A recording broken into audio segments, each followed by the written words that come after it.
Welcome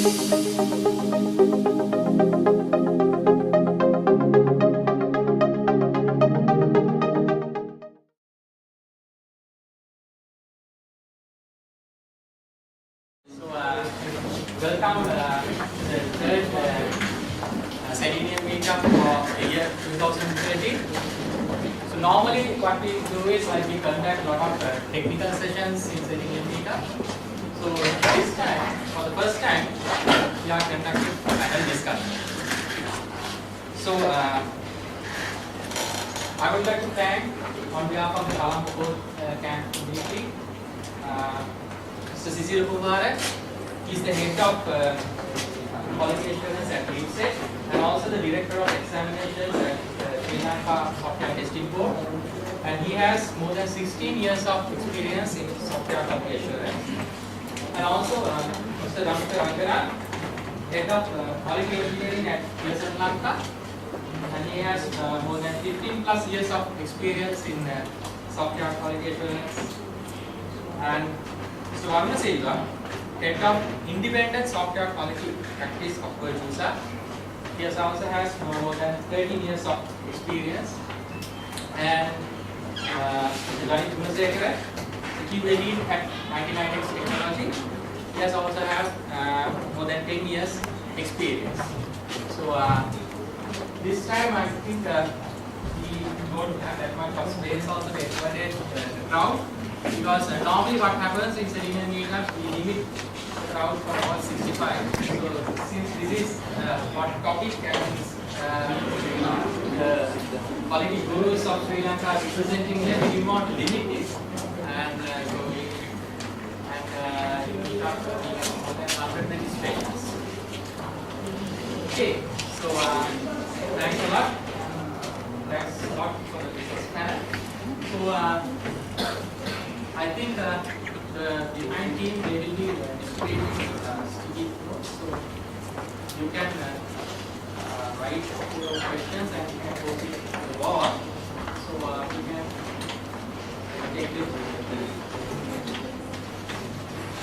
can take it to the discussion panel. Okay, you guys can ask questions on the panel. So. I would like to ask this question from Cecil.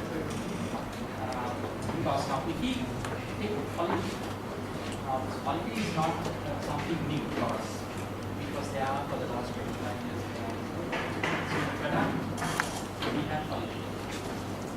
But how do you see it? Like the role of QA engineer? How does it evolve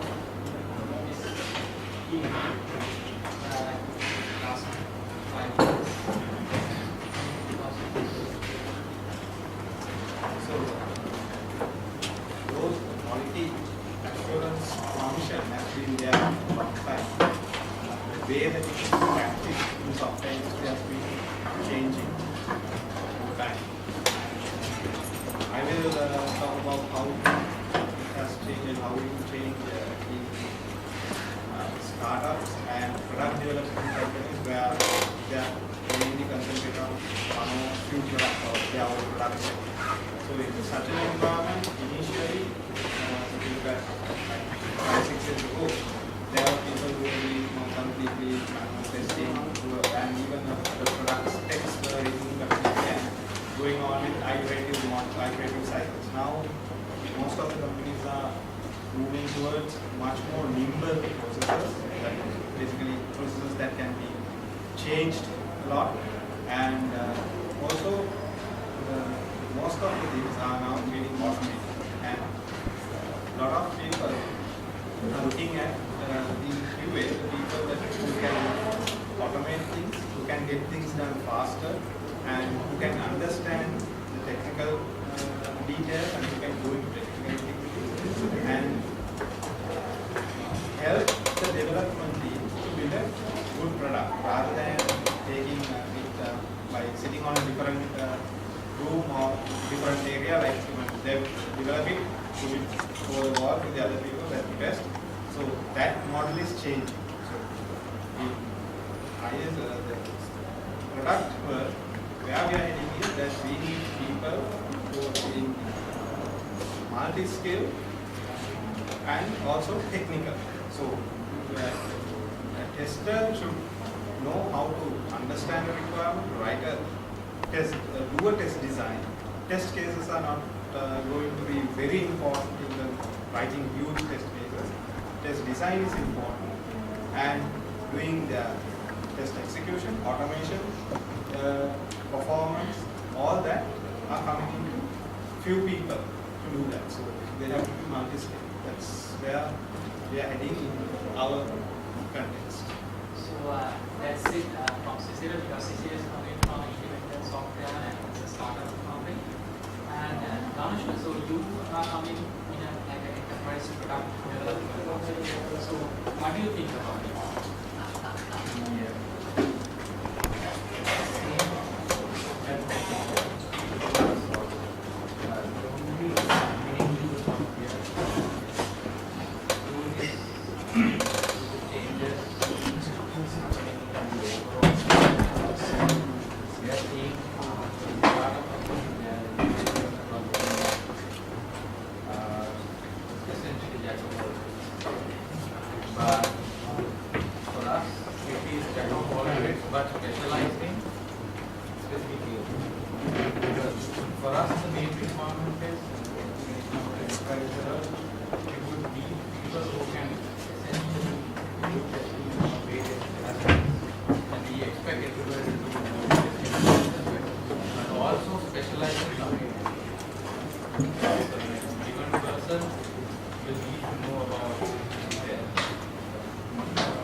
Excuse me, a humble request. Can the male try to use your voice so we all can hear you?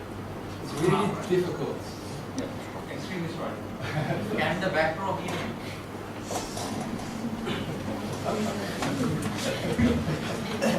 I'll speak loud.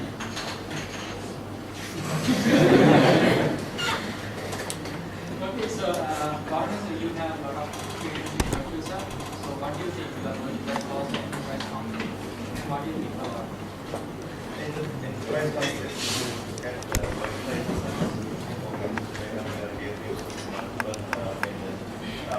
if I go back to 10 or 10 years back, so there is no concept for independent software quality. I mean, there are, but I mean, it's not that popular. Those days, of course, like whatever the development team has small testing team, we are doing testing along with the development. Right? So if you look at today, I mean, they are pretty much going to have a separate third-party vendor to really validate the thing, whatever the development done by someone else. Right? So basically, that's the experience that we are going towards. So probably, another couple of years down the line, I mean, they want to really optimize that effort as well. So even today, you can see that the COE concept is coming in, center of excellence, right? So basically, talking about different, for example, performance to, automation, different things that they want to have, they want to get it done from different parties. Within that qualification team itself, independent qualification team itself, there are different vendors who are doing automation. There are vendors who are doing performance, like that, right? So, I mean, end of the day, business matters, right? Business means like they want to really get it done with a lesser amount of dollars, right? So, in that context, I mean, they want to optimize the whole thing. So, in probably another, couple of years,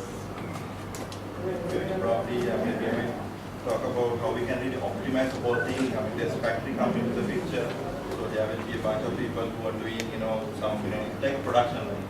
So once you get the test cases, some people doing test cases, I mean, they basically pass it to different levels, and it's like a factory line. You can, optimize the whole testing effort within that line itself. I mean, you can get it done with a lesser amount of dollars.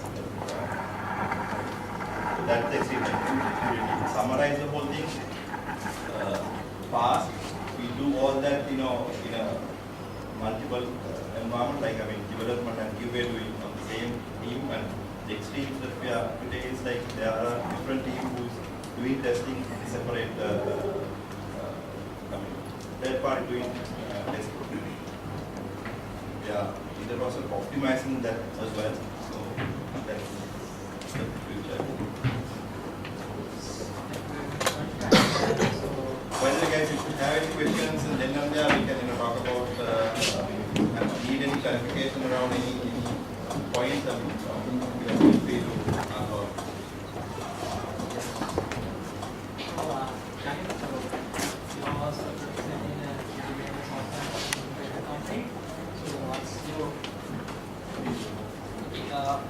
I think all of these rules they were talked about.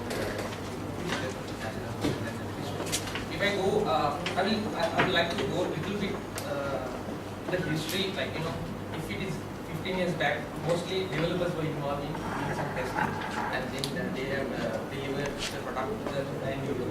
And then with the waterfall and some standards like CMMI, ISO, then the quality and the testing aspect came into the picture, right? And then there was a separate job or a role as a tester or quality engineer, quality assurance engineer came into the picture.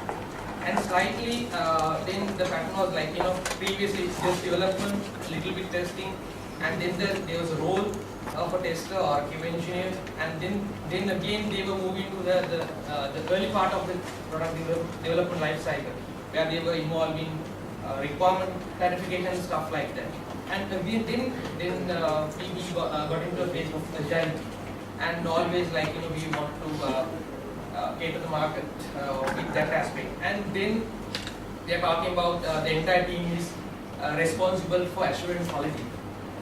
And then the testers, then what will happen to testers? Because sometimes back when we were in waterfall model, right, we were there to make sure to capture the bugs and do some requirement clarification, right?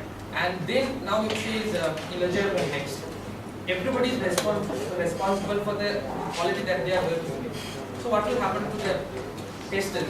So is this provision test? That is the question that we have, and all these guys said that. Okay, now we are looking for a person who is good in quality aspect of a product, with plus technical aspect. Again, in history, it's all about development, and then it's all about testing. Now it is a mixture of these two together. So it's a bit hard just to predict the future. If you look at how the trend has came into the picture, how these changes are came in, how it has without testers, I think it was there for a long time. Just developers doing some development and just test it and put it up. And then the standards came out, and then the roles, the quality assurance roles were defined, and the main idea of the quality assurance team was to sort of like, you know, capture the bugs before it hits the production. Now it is not the case anymore.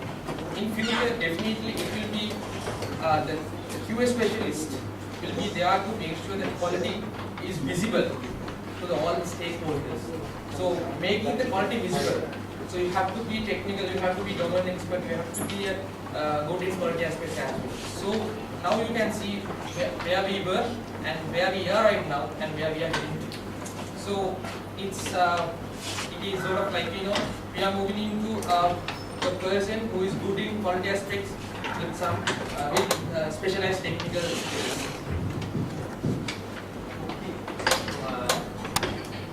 Everyone. So now we'll open the questions for the audience. Y'all can ask questions. Yeah, ask questions. As the so we have some progress.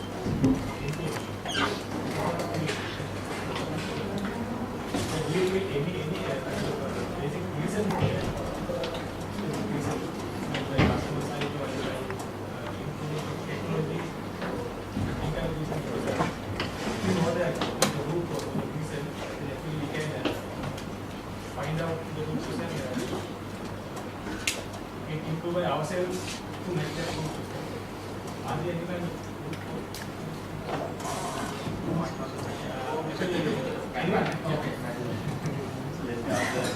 Excuse me. Can the leader please repeat the question because we can't hear what he's asked to say? Yeah. Please repeat. What I was saying, so yeah, I think, yeah. So, okay.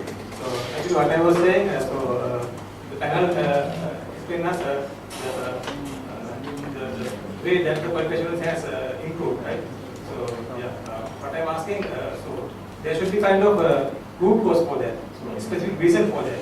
Because earlier we had kind of testers, we are having kind of testers plus developers in kind of level who decide kind of capable of QA and testing, right? So what I'm asking, if there are kind of root cause for that, because if we know the root cause, then only we can get improved by targeting that root cause. So that was my question.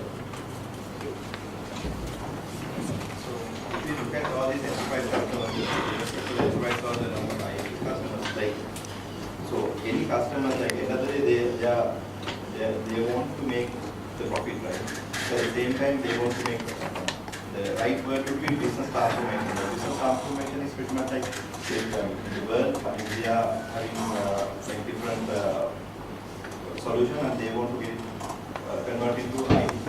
So in that context, they want to get it faster and also make the quality end of the day. So why they want to get it faster? Because I mean, they behind the whatever game, they will lose the revenue or they will lose the market share or whatever. Right? So in that context, business transformation and business agility. Business agility means, like I say, you got the idea, then you want to implement fast as possible. So if you really look at those two contexts, right? Business transformation, like for example, now Sri Lankan Airlines, they want to get the feedback from through let's say the IT, whatever kiosk system or iPad. So whereas I mean the earlier solution was probably they might pass few forms to fill and get collect all this information through those papers, right? So now they basically came up with not only Sri Lanka, like all the airways, basically they came up with this idea like, okay, they want to get it, collected all this information fast as possible, right? So fast and accurate. So for example, if you put all this information in a paper, probably you might, lost all this information. So in that context, that's the idea. At the same time, they want to get it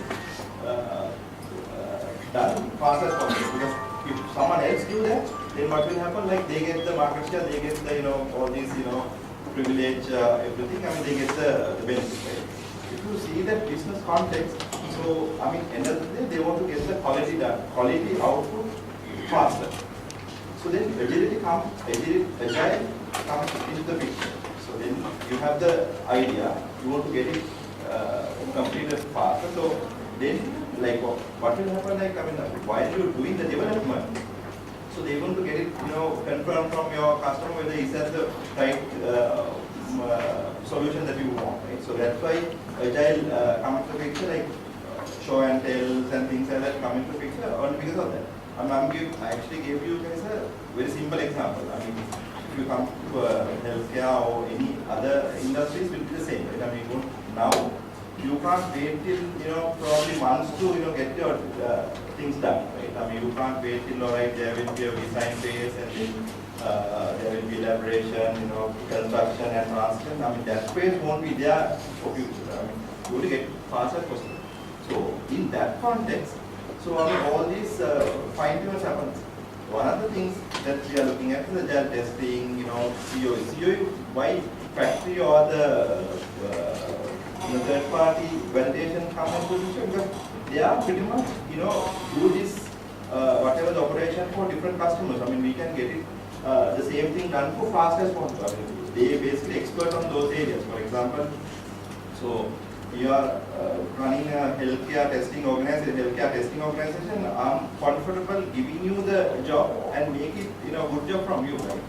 So whereas I'm sometimes I might feel like the individual who might have good development team, I mean, they might only do development and testing, might not get the good quality product.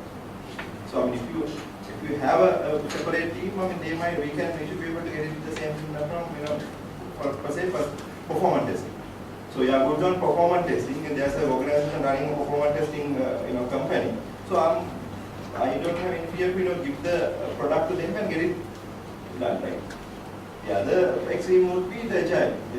So I mean, while we're doing the development, we don't want to wait till the another phase to come into the picture. I mean, there are different aspects. I'm talking about few aspects based on my experience in the last few project experience. Like, I mean, there will be a lot of, end of the day, business matters.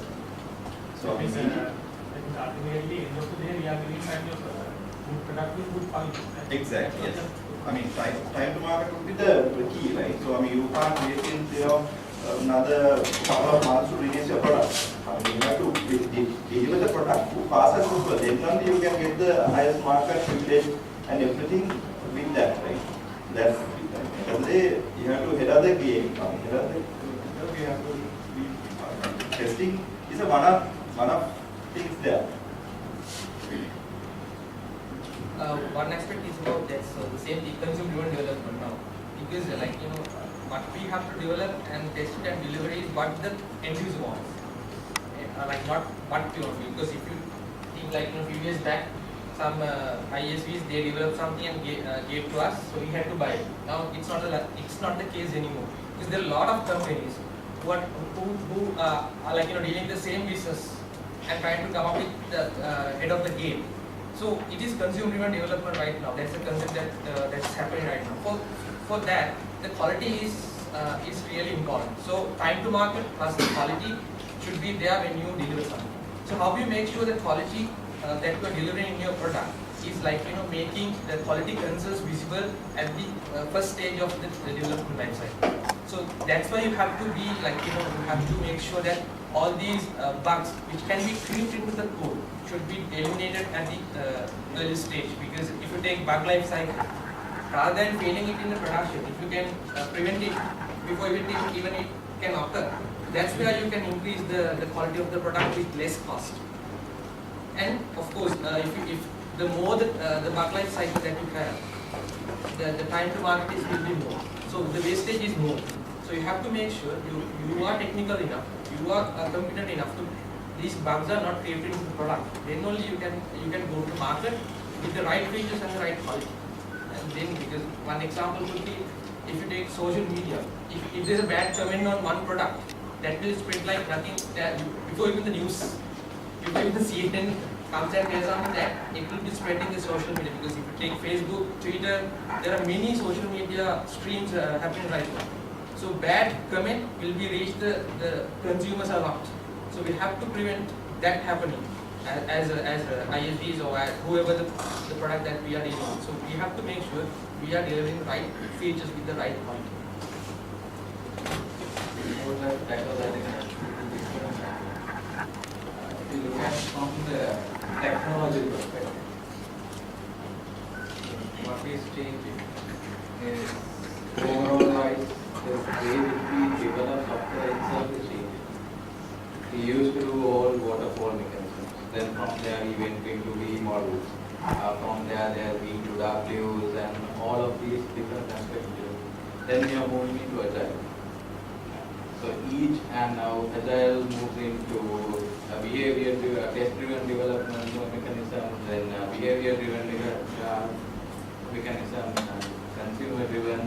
Likewise, the way which an organization, not just the organization, the entire industry looks at software development is changing. Business is the key for that. Everybody wants to have their product up front to consumers as soon as possible. So that drives everything.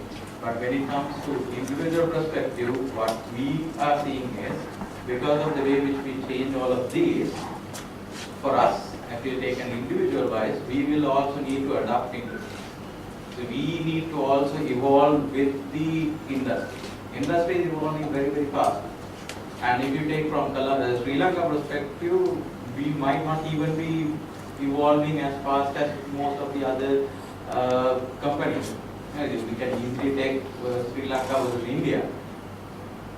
We could say that India has evolved much faster than us in most of these aspects because they are facing that. So individually, in the same context, we also need to now change. From the old days where that we had a team, in waterfall times, we had a team of 50 people engineers with 20 developers, so 30 developers. We no longer have those teams. Comes into Agile team is 4 developers, 2 QA. But your expectation still remains the same. High quality product, quick time to market is faster, everything else is the same. So then we have to also evolve in how am I going to change it to make that difficult. So that's where our skill set has to be improved upon. That's what is required. That's why we need to, as a quality engineering or assurance professional, we need to also tap ourselves into the industry, see what is happening, what is changing, and also start changing ourselves into that. Otherwise, we will be, we are not going to evolve. We will be the dinosaurs very soon in this industry.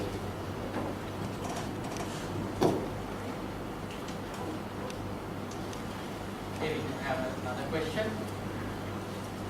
I have one more point to add that question. As you said, time is one key factor to improve the quality of any product. As well as if you take earlier market, competition was between features of the product. Right? If you take Apple, they were dominating the mobile market. Nokia couldn't beat that market. But today with Android and Windows Mobile, they have very high competition. Feature is not barrier to market now. Now the competition is between quality. So if you can achieve the quality, you can win the market. So that is one other reason as I see.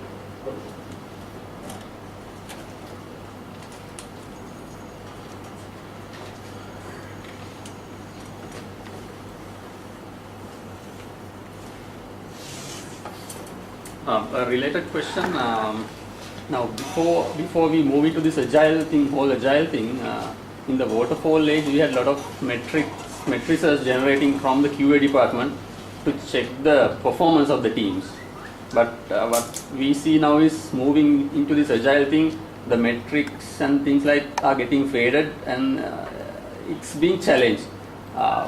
So how do you see that in your organizations, like, the performance of the teams, the input from the QA department to measure that? How do you see that?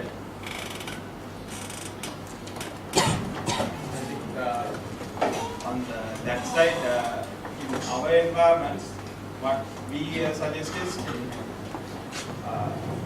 measure if you really can do something about it. Now, even if you measure it, if there's nothing that you can do, there's no point measuring it. For example, say that you find there are a lot of bugs, right? We have defect density, we can get defect severity, but if you can't change your team, if you have your deadlines fixed, if there's no way, if you don't have resources within the company, what can you do with it? Rather than capturing statistics, go and do the work. That is much more beneficial. So what we recommend in our industries or small software vendors, what we should do is, we should look at matrices if it can be acted upon. Like for example, if we know the burn rate or the number of defects that we can fix in rough manner, because each and every defect is different, each and every feature is different. There's no way that we can compare one feature with one another feature or another bug. Whereas Varuna may be able to do it because he's operating in an environment where he has similar or in the same domain, same functionality built on different competitors. But in our environment, it's not the case. So there's no point comparing or trying to compete one another or trying to, so the best thing is that we need to look at is, okay, last week I was like this week can I do better? That's the only thing, that number of issues injected or number of features that you have tackled is more important than looking at the severities or the aging of a defect or something like that. Because those things we can capture, but it's not going to add any value if you can't act upon. So collect matrices that you can act upon, and also go into empirical processes, not defined processes. If you are a small organization and if you don't have comparable stuff, because you have to change what you measure. Because sometimes in certain cycles, measuring the effort variance, those things, and obviously measuring your effort variances will help you in terms of your estimation and the actual, because that will give you whether you internally have the capacity to estimate something right. But other than that, mainly look at your burn rates, how many things can be solved and what type of things can be added on to your product, rather than comparing teams or things like that. But it may be different when it comes to enterprise, how you deal with it, because they have certain value in that.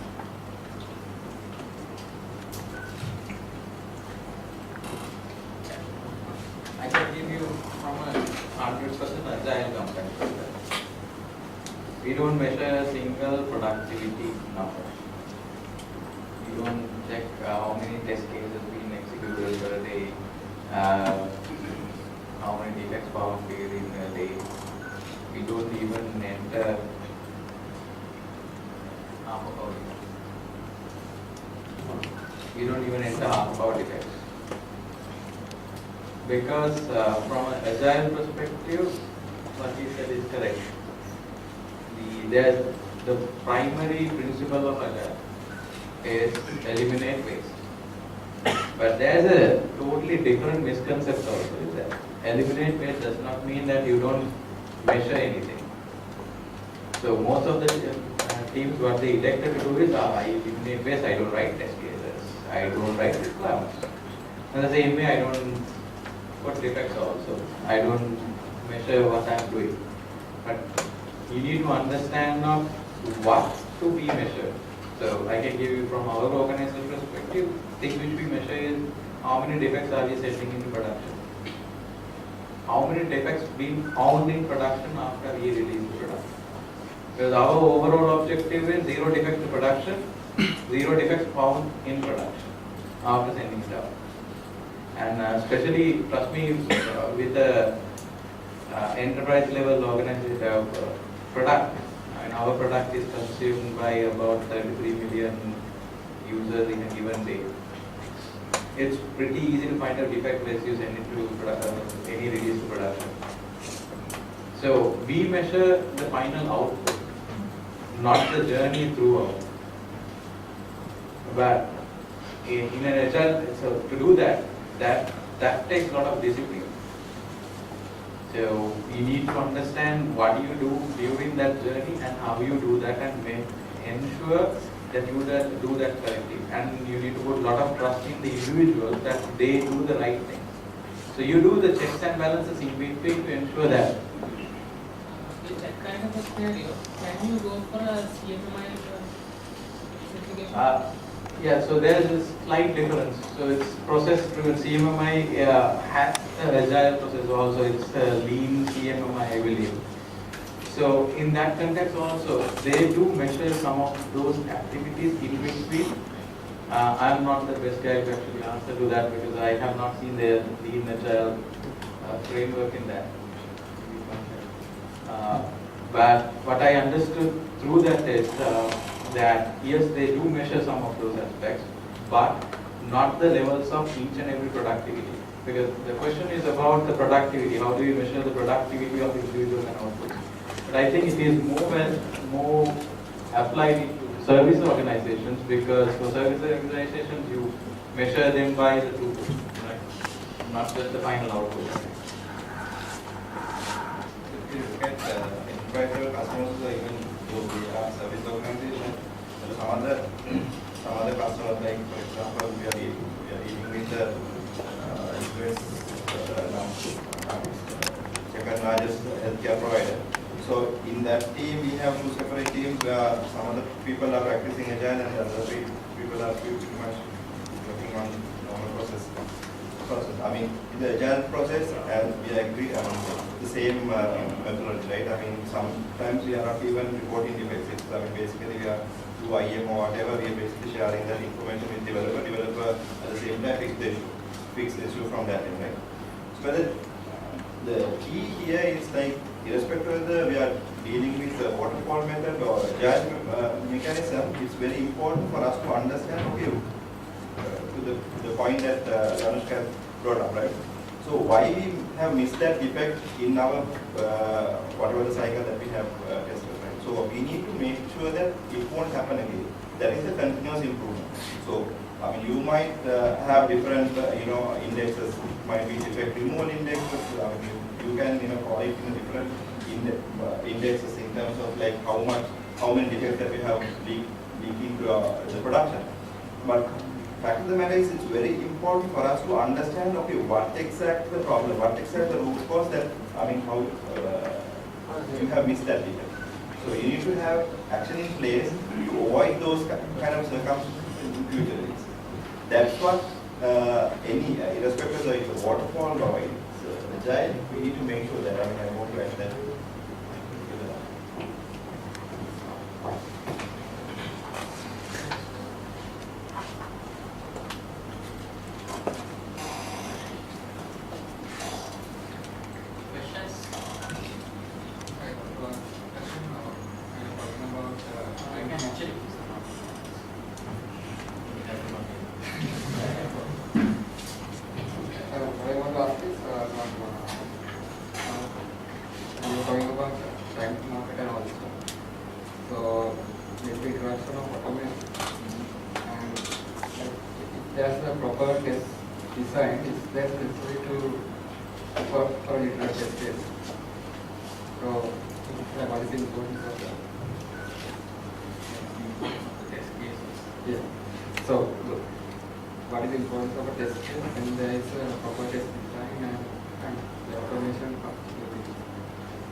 So, writing a test case is simply a documentation of what you're going to do. So that's for the reference of what you have done and references of what has been found so that you can data type you can take it up. But if you can essentially automate all of those aspects of that particular test case, essentially you don't need an test case per se. But to move into proper test automation, I do believe there is a piece that you will need to still document. That might not be a 55-step test case. That might be a simple 6-step which explains what you need to do. And the rest of it covers through the test automation script. But there should be some sort of documentation to be made for fast. And I don't think we have still evolved into a state that we can directly moved into automation without looking at what exactly you are going to do from that. Even in proper test design doesn't cover all of that. That's my view. Darshan answered your question. So since it's automation, so when it comes to like agile, what is the difference? Can you start automation of the zero sprint? First, Yeah. it's not the zero sprint one. Yes, that is the expectation, right? I'll give you our personal problem. We have a organization goal, and I do believe that most of these enterprise organizations also have the same concept. 100% regression automation and 100% automation within the release.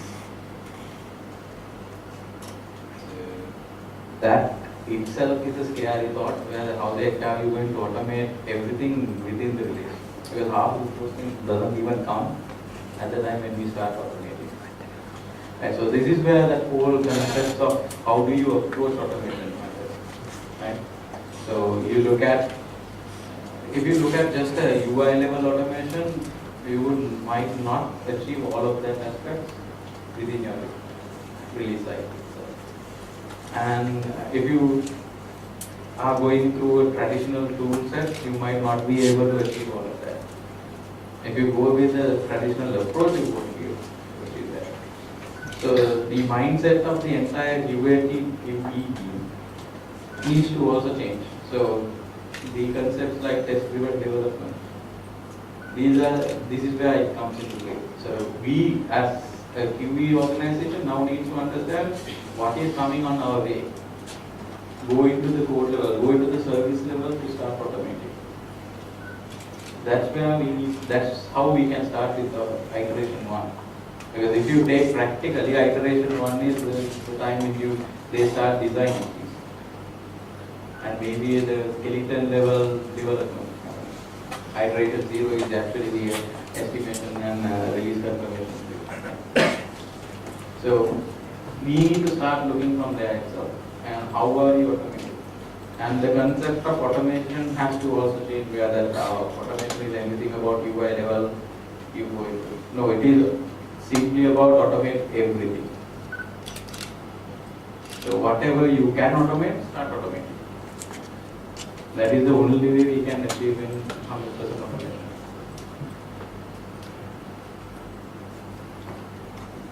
And you need to use the correct tools also.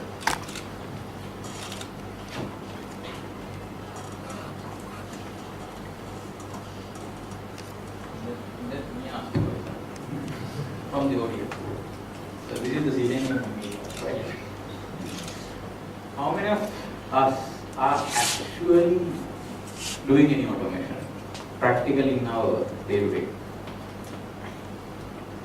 If I can see your hands, practically day-to-day automation. I can see only 2, 3, 5, 10, 15.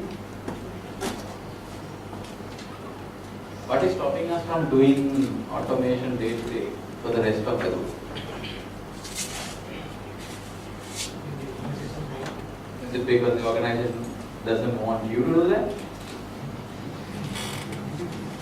I think another problem is what you meant by automation.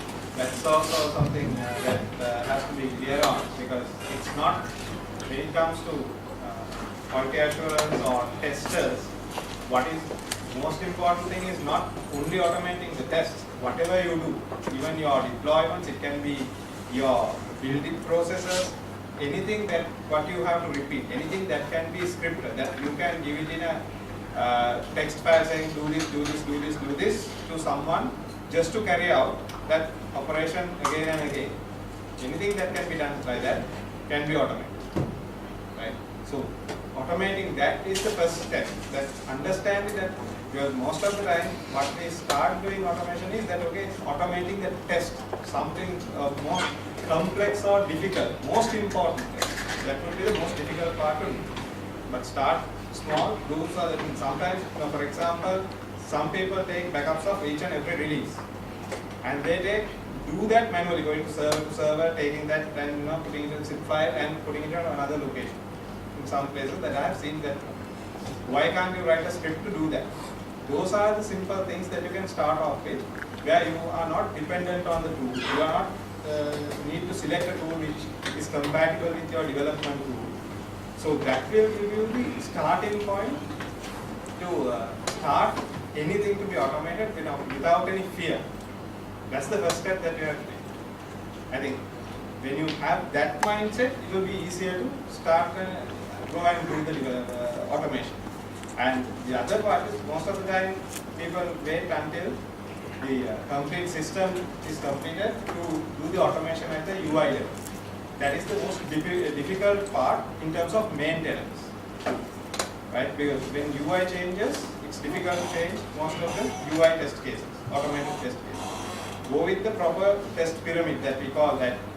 We need to have majority of the tests at the unit level, then the service level, and then on top of that, sometimes in some organizations you may have the service level and even at the code itself, and sometimes you may have web services or some services exposed outside, so at that level, and then on top of that have the UI level, so that your majority of the tests are your nuts and bolts, not at the whole system level.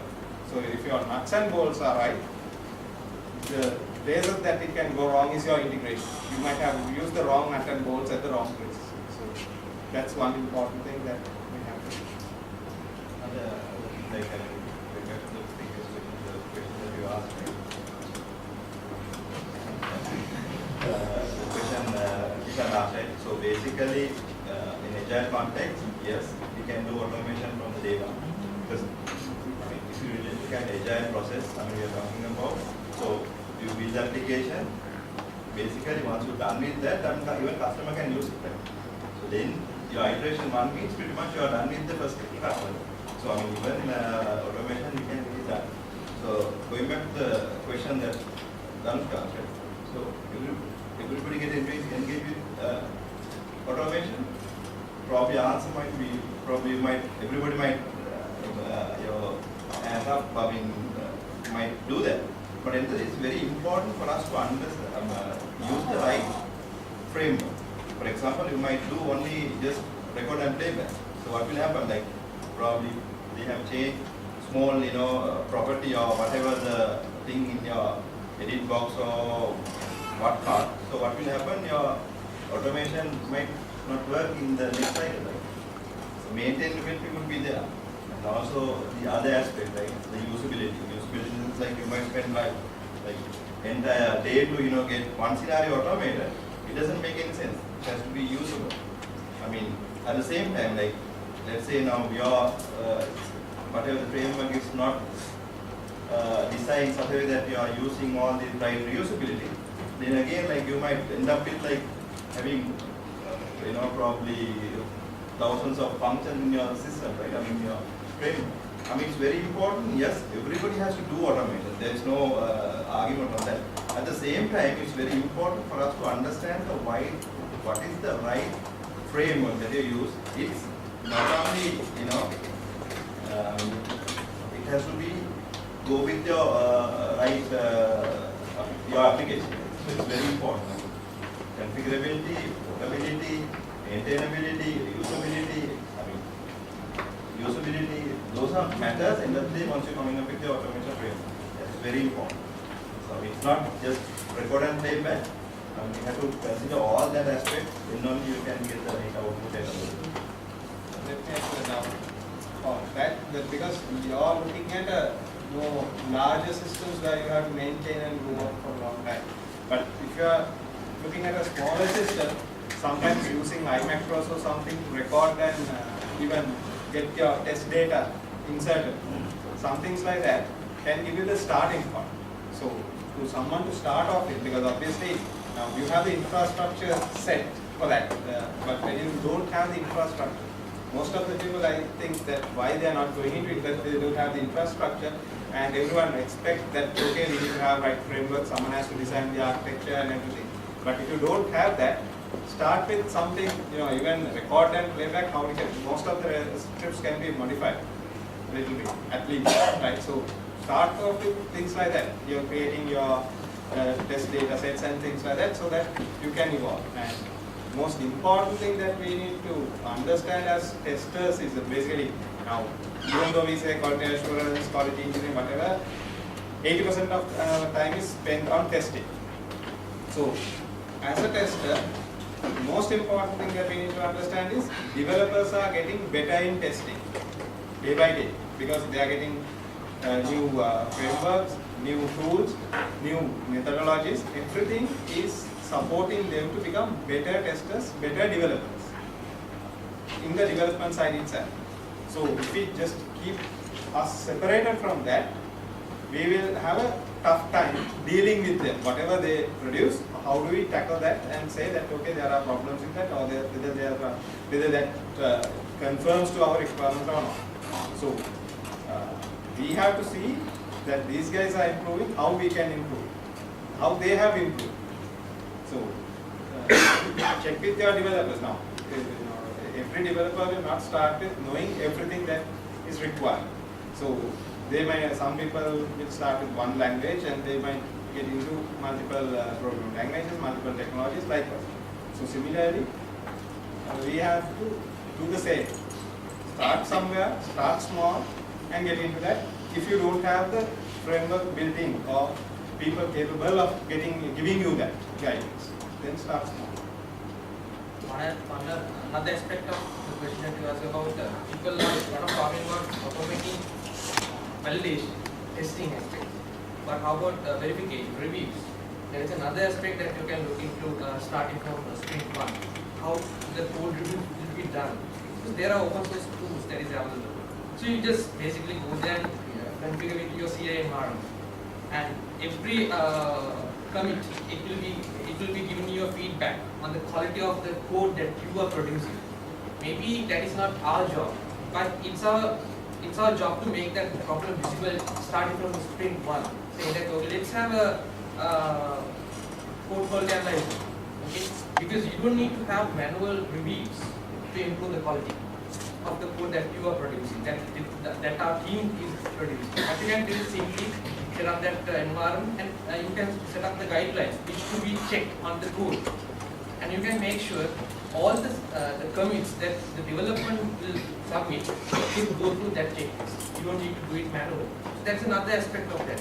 So people are complaining there is no time to do reviews, code reviews, peer reviews, because it takes time. I prefer do coding than to go into a review because it's like discussion and talking about same thing over and over. So hand it over to a tool. The tool will do the review for you. So there is another aspect of automation where you can start with sprint 1. Because if you decide on which which tool to be used to do the code analyzing, and then you can implement with your CI environment, and then you get the feedback each and every day, along with the functional automation. That is another aspect of automation from sprint 1. Okay, so now close up my question. If you are not already automated, start look at even in small scale to understand automation and building automation. Why I am saying that is, just go to top jobs when you go and look at QA engineer. Go to top jobs today and look at QA engineer or QA related job requirements. You will see 99% of that requires asking skill set automation.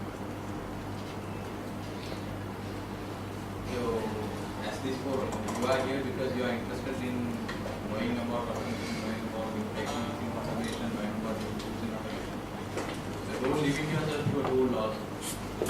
Expand, understand the concept, not the tool. Then figure out any sort of tool to start automating.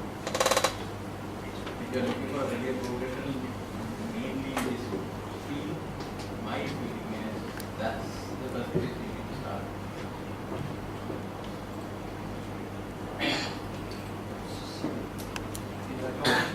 Continuous integration, continuous inspection,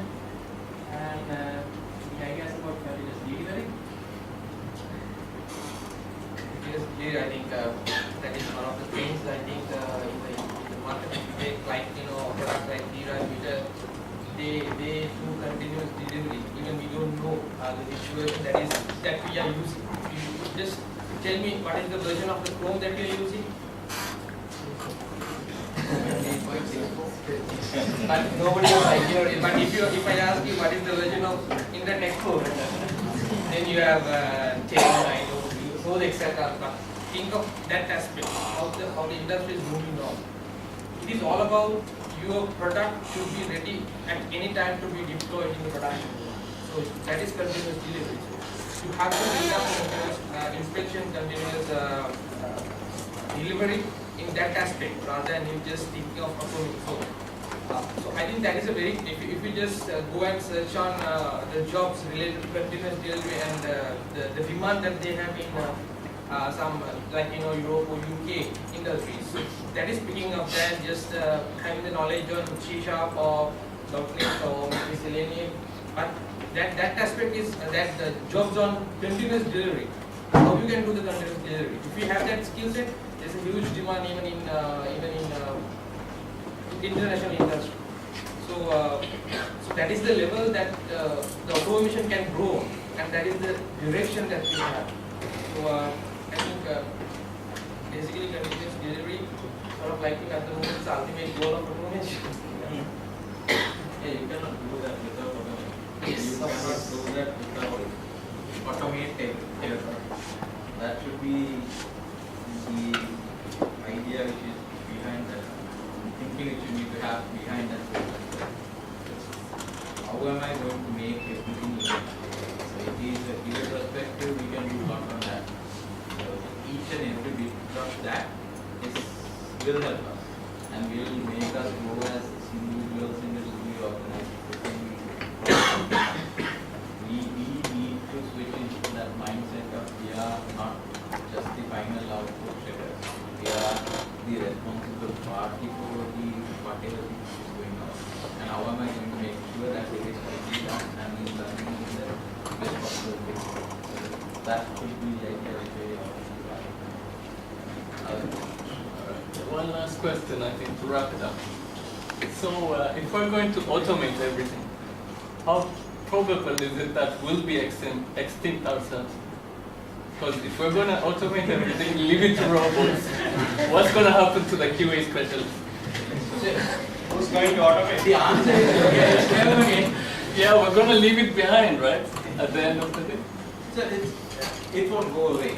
So you can automate everything and you can move forward to the next level. And I don't really see that by automating everything that we have an extinct. I actually see by automating everything we will exist. Otherwise, we go If extinct. not, Developers will take over. That's what happens. Yeah, we have another question. Developers are planning to do testing now. So now we have to develop some technical skills also. What kind of technical skills do you want us to know? I mean, JavaScript is one, and there are many programming things. So for a developer, for a QA guy, what are the technical things you recommend? Yeah, he is asking For a QA guy, what kind of technical skills we require? everything that the developer does. So if the developer is doing our stuff, we will do their stuff. So yeah, that is the simple answer. But I do think essentially we could not also need to, which I said, we need to start looking at coding. We should be able to understand and write code. So whatever the technology which they are using, we should start using it. And if you look at any of these automation tools or any of those, are still built upon all of that. Selenium is built upon the .NET and C#, and Java. The same way that any of those will go into Ruby there. And then now you can still go into any of those new Python. Learning any of these development technologies will not harm you. So more we learn on those technologies would be the market value for every individual, because then you can adapt it to any of the organization. Because if you know only .NET, you cannot go to an organization which is doing Java. Then you will need to learn Java. So my advice is learn everything which is in there. but mostly concentrate on what is the market needing. If it is one particular technology, I would say Java. Two more things. Maybe you can just focus on the concept of programming language. Then, rather than you just try to learn Java, learn the concept behind that. How you do the object-oriented concept, the stuff in using a language. If you know the basics, it's a matter of use Google and get the code and use it, right? If you know the concept behind that, so it's easy. I mean, learning a technology very easy if you have the base, the right base on these the concept behind these technologies. And the second thing is, don't get into a trap where you just focus on only the technical stuff as QA engineers or quality engineers. Other thing is, you have to be the first user of the application that you are testing or dealing with or assuring the quality. Because before it goes to even the product owner, you will be the person who is looking at the product in a first use aspects, like a user who are going to use the application, right? So sort of you have to be a business analyst who knows the requirement, who knows the business domain, and of course understanding usability aspect of this, and understand the UX, how a person, what is the end user's persona, how they react on these things. So you have to so you have to think these aspects as well. If you take UX, there's a new trend about how you can integrate UX into your application. So these are other aspects that you need, new trends that you have to follow. Not only the technical, just don't try to thinking that if you learn languages and that will solve the problem. It is not only the problem, but there are many other aspects that you can specialize on. UX, usability, right? Even if you take performance, it's a huge area, vast area, because you have load testing, you have to do stress testing. Likewise, it's a huge area. So don't just focus and try to do many things, but maybe specialize on one thing. Specialize on UX of your team, of your product that you are building. So there are other areas that you are doing. While developers are focusing on learning testing aspects, we have now free time to go and learn other aspects of product quality, not only the testing aspect. Because testing is there to capture the bugs which are in the product, not to bake the quality into the product. So there are other aspects, like the example that I took before. So try on those aspects as well, not only the technology. So domain, technology, the quality factors, quality concerns, all these things should be there in you. Then I don't think that our function will be very smooth. So it will be a challenge for the developers in coming years, because now they have to think of those aspects as well. Okay, so from automation, we'll try to move to mobile. So, Farhan, I would like to ask this question from you.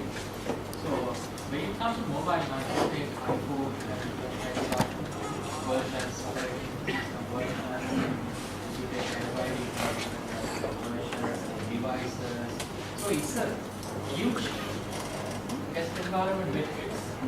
Now, how do you handle a kind of scenario like this when it comes to mobile testing? Because you can't invest on devices, like you have a sensitive series, you can't organization, devices. How do you handle these kind of challenges? Let me give you a brief overview about mobile development itself, right? So if you look at mobile development, we are talking about two different extents, right? One is the native application development, the other one is the HTML5 CSS, right? So if you look at native application, of course, it's very important. It's valid for your question. If you build a native application, it's very important for us to certify on iOS, certify on Android in a different whatever devices and so on.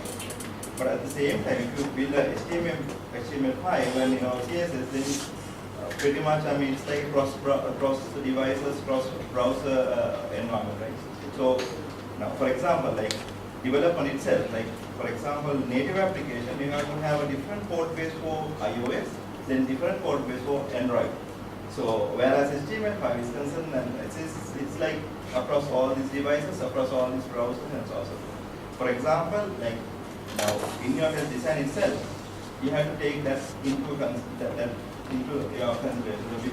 Because I mean, some of the instances I see, I mean, without looking at your development, how they have built that application, you basically give the estimation. Okay, you have to this number of browsers, this number of functions. Let's say now you got estimation done for one particular functionality. You basically multiple by number of browsers, number of devices. So that is wrong. So if you in the competitive market, you might fail because I mean the other vendor might give you a big, optimized estimation because I mean they basically look at the what are the things that they have to tested and so on. So even the estimate by itself, like I mean recently I got a recent, I mean they have done the we have basically done the development from them and they basically asked, okay, what will be the estimation if I introduce another device? So then we have to be very careful, right? So when they say if you build native application for them, yes, then it's multiple by whatever this thing with that whatever that is like. So when it comes to HTML5, it's basically let's say HTML5 itself, like you use forms, so frames and things like that, then those are the areas that you have to focus on. Again, you don't want to test all these, each and every functionality for each and every screen. You have to select, okay, this particular screen you have this number of forms, this number of frames, then you have to focus on those only. Right? So of course, the devices, that matrix is nightmare. So if you look at so probably once you develop that application, probably someone might release a couple of devices. Then it's like, so you have to test that and so on. There are a lot. At the same time, your basic the first question, right? Now there are multiple vendors came up with different ideas. I mean, if you look at the number of devices, number of browsers, like huge, right? I mean, those time tested. So there are few vendors, not few. I mean, there's a trend in the industry. Now they basically offer the mobile, labs.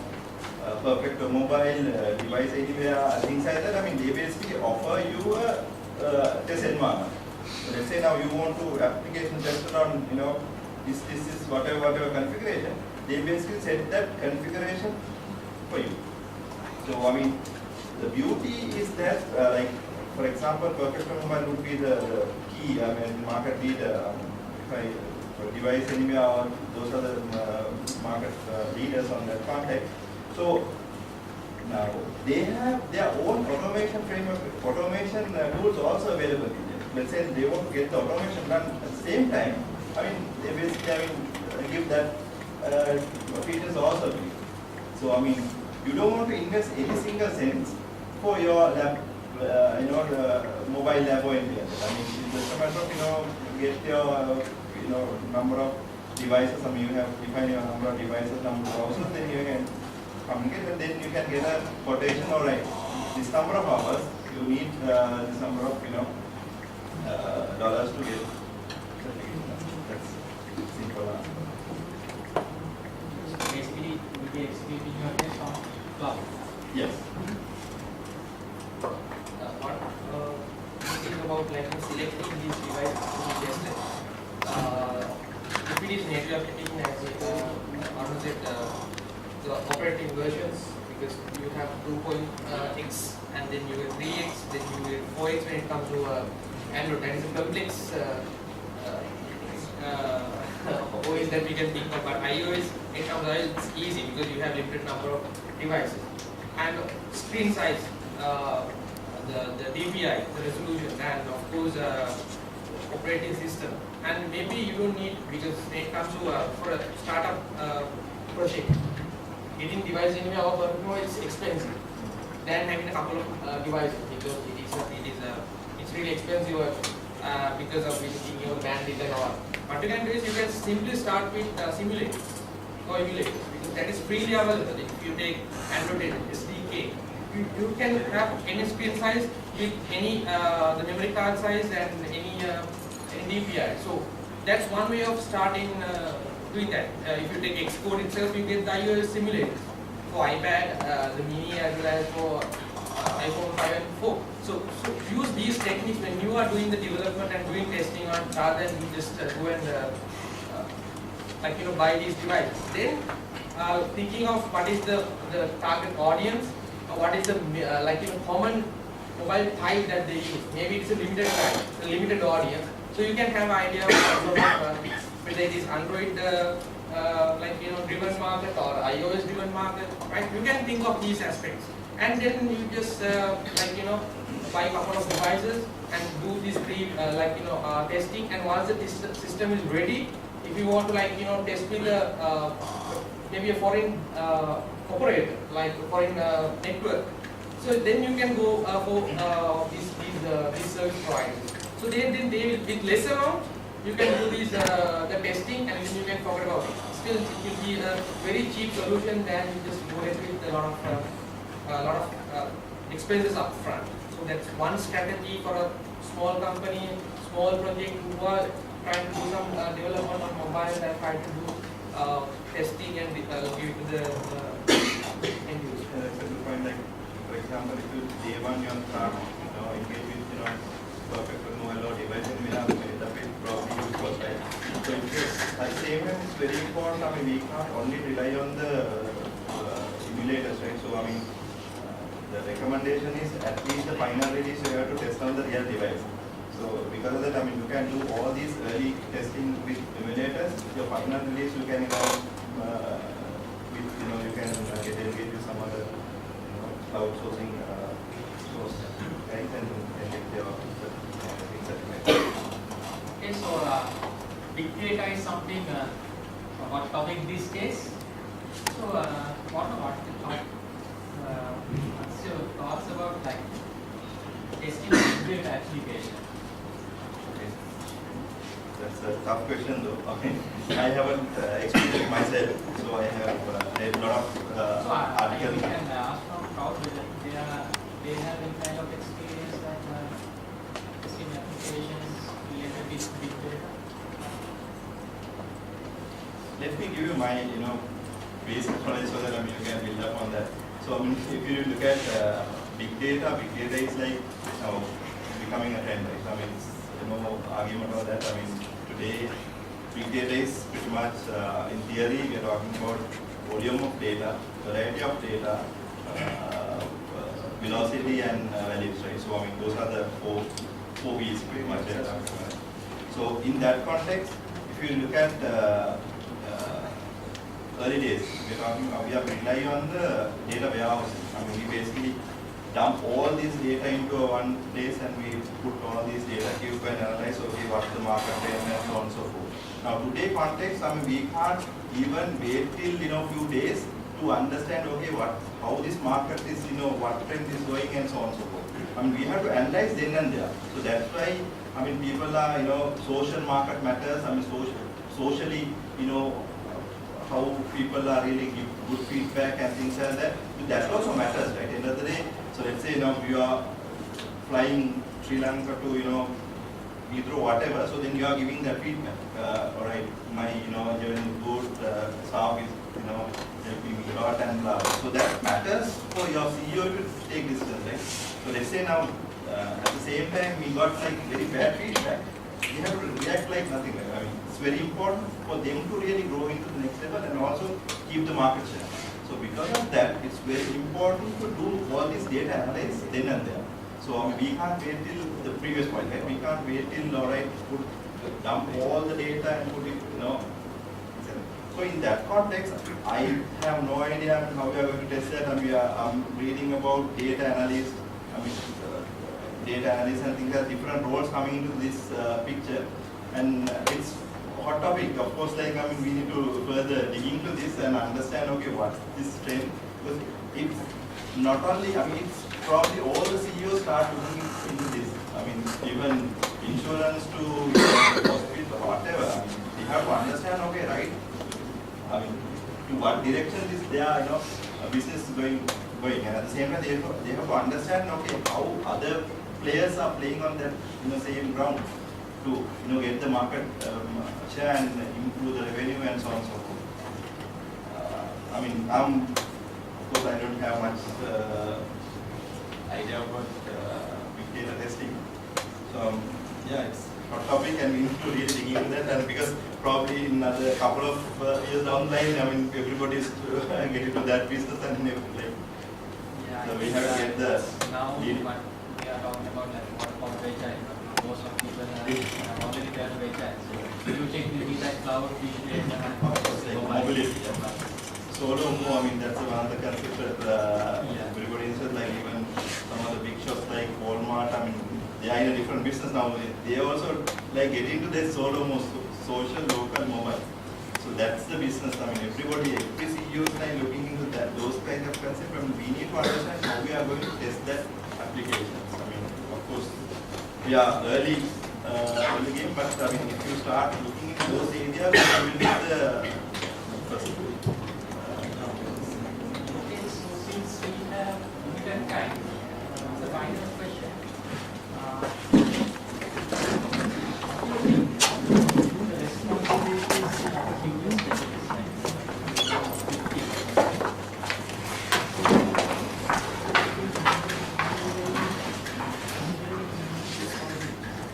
what do you think? It's not just like specialists, we're talking about specialists. To be a specialist, you have to know. I guarantee that in probably another couple of years down the line, general testing demand will go away. So I mean, today, as of today, right?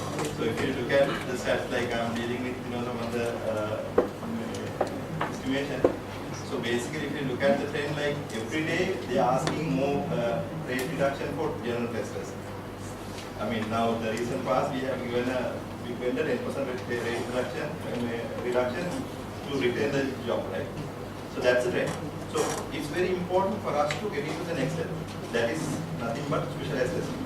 So if you know about anything like automation, performance testing, particularly mobility testing, probably big data would be the other area that we have to really dig into. So I mean, if you look at start analyzing and getting at least expertise on one of the areas, then you will have a big chance get a good future. So I believe that general testing people, some of the cases people call it as button clickers. We don't want to get it into that level. So I mean, if you really look at the market, at least you have to be a healthcare specialist, at least banking, even the banking you can divide into retail banking, corporate banking, back-end this thing. Likewise, I mean, you can be a specialist on that. So it's a very good chance for us to expose, like for example, some of the applications, some very niche applications, very logical stuff like, I mean, if you start getting into that, if you start understand that application itself, you can be an expert on it. But we have to call it as you are a healthcare expert, or you are a banking expert, you are a some financial expert and so on. But it's very important while you are doing testing, because that's going to be the starting point, right? Don't start there. And you have to build up your case, like at least you have to start putting your, you have to update your profile. Don't put that just, I'm testing this application for, such a this number of years and so on. You have to pitch yourself as healthcare specialist, banking specialist, banking corporate specialist, like that. Then only, you can demand yourself, right? So I probably have the same experience, like we got into a new business and the capital market, and apparently we didn't have any experience there over here. But we searched and we do all that, and we found few guys, London, and we even offered a lot of money to bring them down, because it's important for us, because we need to grab the business, right? So why we are, we have that demand, right? So it's very important for us to specialize something. While I'm telling that, because that is just to set your base, right? So let's say if you are going the ladder up, so you have to have a pretty much broader knowledge. You can't be a one guy as healthcare specialist, and probably in a couple of years down the line you can't be a good leader, because you know all that ideas, like for example, mobility to big data to every aspect, only you can become a good, manager or the, whatnot, right? I mean, you don't want to be expert on that, but you have to have very good knowledge around all these aspects. Then only you can market yourself as a, good, whatever. I mean, you can question. It might be end up with CEO, it might be end up with CTO, or the CXO, whatever. But I mean, it's very important to get the knowledge overall while you're expertise on one area. That's my.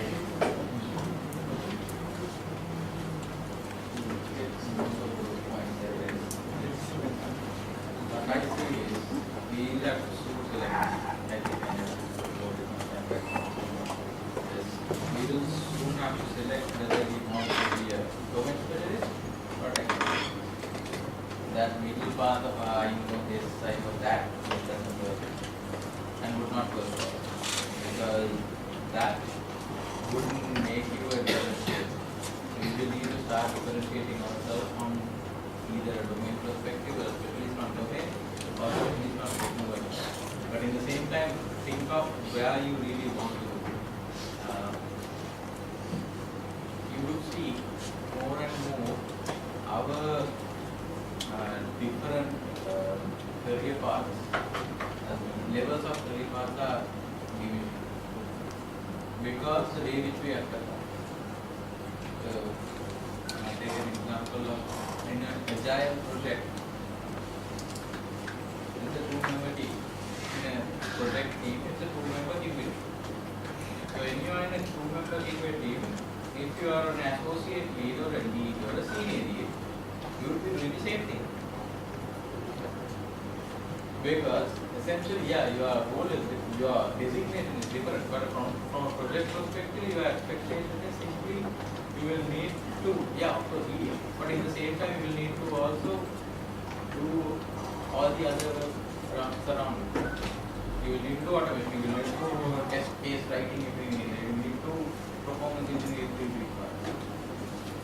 So, in that context, the work which you will have to do soon will finish into, by the way, I am going to become a lead, so because of that I am going to do lead stuff.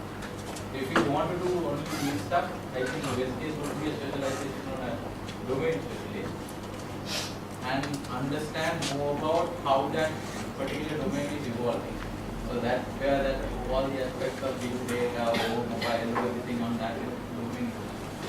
Or select the other side. Be a technology specialist and grow yourself on, then your growth is 100% on technology advance. But you know more on the technology.